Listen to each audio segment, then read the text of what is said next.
দীর্ঘদিন থেকে বিদ্যুৎ বিল পরিশোধ করে না পৌরসভা। প্রথম শ্রেণীর একটি পৌরসভার বিল বকেয়া অর্ধ কোটি টাকারও বেশি। এ পর্যন্ত 17 বার তাগাদা দেওয়া হলেও কোনো লাভ হয়নি। 2015 সাল থেকে বিল পরিশোধ না করায় এত পরিমাণ বিল বাকি পড়েছে। পৌরসভার মূল ভবন, পানি পরিশোধনাগার, বহুমুখী বাজার ও সড়ক লাইন সহ বিদ্যুৎ সংযোগের অন্তত 11টি হিসেব নম্বর রয়েছে বকেয়া বিলের আওতায়। রুবেল মিয়ানাহিদের রিপোর্ট, জানাচ্ছেন সুরুজ আহমেদ। পিরোজপুরের মঠবাড়িয়া পৌরসভার কাছে 56,58,530 টাকা বিদ্যুৎ বিল পাওনা রয়েছে পল্লী বিদ্যুৎ সমিতির। ওয়ালটন ফ্রিজ কিনে অনেকের মতো আপনিও হয়ে যেতে পারেন মিলেনিয়াল, সেরা পণ্যের সেরা অফার। পৌরসভার মূল ভবন, পানি শোধনাগার, বহুমুখী বাজার ও সড়ক লাইন সহ বিদ্যুৎ সংযোগের অন্তত 11টি হিসাব নম্বর রয়েছে এই বকেয়া বিলের আওতায়। এসব হিসাব নম্বরের কোনোটিতেই 2015 সাল থেকে নিয়মিত বিদ্যুৎ বিল পরিশোধ করা হতো না। উপায় না পেয়ে সংযোগ বিচ্ছিন্ন করে দেয় মঠবাড়িয়া জোনাল অফিস।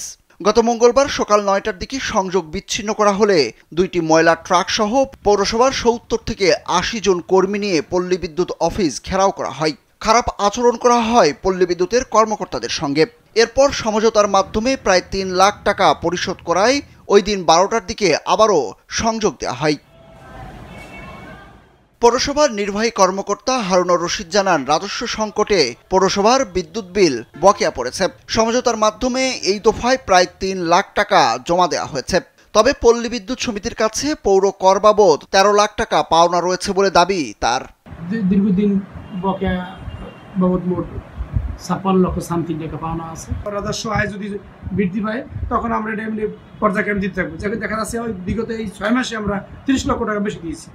এরকম মূলত আসবে, কারণ যেহেতু তাদেরও সেবা প্রতিষ্ঠান, আমাদের সেবা প্রতিষ্ঠান, সবাই চলতে হবে, তারাও চলতে হবে, আমাদের চলতে হবে। আর মঠবাড়িয়া পল্লী বিদ্যুৎ সমিতির deputy general manager Motaleb Howlader জানান, 17 বার তাগাদাপত্র দিলেও পৌর কর্তৃপক্ষ কোনো বিল পরিশোধ করেনি। পৌর কর্তৃপক্ষের সঙ্গে আলোচনাও হয়েছিল, কিন্তু তারপরেও বিল পরিশোধ করেন না তারা। সংযোগ বিচ্ছিন্ন করার পর টনক নড়ে তাদের। সচিব সাহেব সহ আরও তার এমপ্লয় মহিলা সহ 15 জন আমার রুমে এসে আমাকে বিভিন্ন হুমকি এবং কেন আমি লাইন কাটছি বিভিন্ন রকম আর কি অসৌজন্যমূলক আচরণ করছে। তাই আমি এই দিকে বিবেচনা করে ওনাদেরকে বলছি যে একটা আন্ডারটেকিং যদি দেন আর টাকা পরিশোধ করলে, যে টাকাই পরিশোধ করেন তাইলে পূর্ণ সংযোগের ব্যবস্থা করা হবে। তাই ওনারা সেই হিসাবে যে ওনারা 2,90,000 টাকার চেক আর একটা আন্ডারটেকিং দিয়েছে। এদিকে 2,90,074 টাকা নগদ পরিশোধ করে বাকি টাকা দ্রুত সময়ের মধ্যে পরিশোধ করার লিখিত প্রতিশ্রুতি দিয়েছে পৌরসভা। সুরুজ আহমেদ, কালবেলা।